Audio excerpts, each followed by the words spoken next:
Та сая хэллээ шүү дээ. Эмэгтэй хүн зүүнтэй гэж. Эмэгтэй хүмүүс одоо манай ихнэрс өөрийгөө хэлдэг л дээ. Одоо миний хаяа нэг жоохон нэг муу биш хэрнээ санаандгүй нэг худлаа ярих зүйлүүд шууд мэдэрдэг. Чи худлаа яриад ингэ шууд хэлдэг байхгүй. Тэгээ кинонд хүртэл хэлдэг шүү дээ. Эмэгтэй хүн мөрдөгч хоёр нэг зүйлээр адилхан байдаг. Зүүн сөвөнтэй байдаг гэдэг. Тэгэхээр таны хэлдгээр тэр зүүн сөвөн гэдэг зүйл эмэгтэй хүнд угаасаа байглаасаа заяадсан юм байна.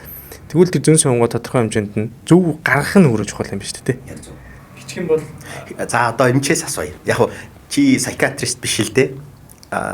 Psychologist ч биш. Гэхдээ зүгээр зүүн совингоо хүн зөвөр эрүүлэр өдөртөхгүй хит их зүүн совин гэж яваад байвал энэ хитрхээрээ юу болох вэ?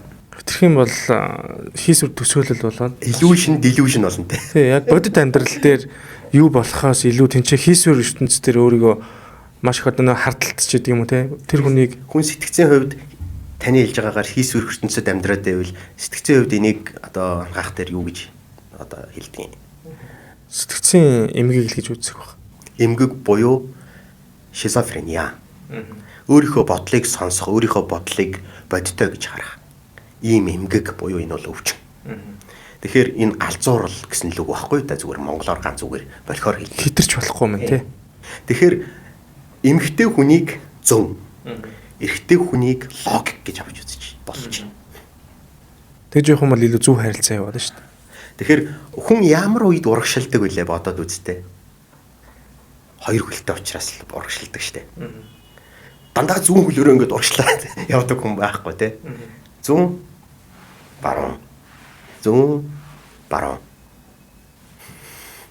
Логик мэдрэмж.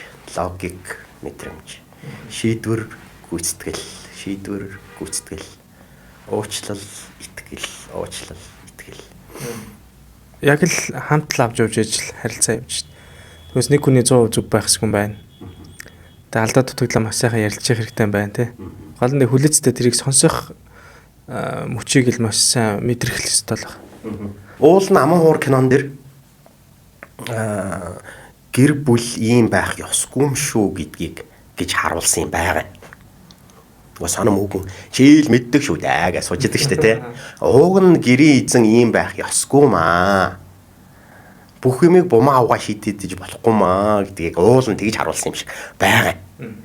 Гэтэл тэрийг ийм л байх ёстой шүү гэдэг рол модель олгож тавьсан гэж ойлгоцсон юм шиг байгаа.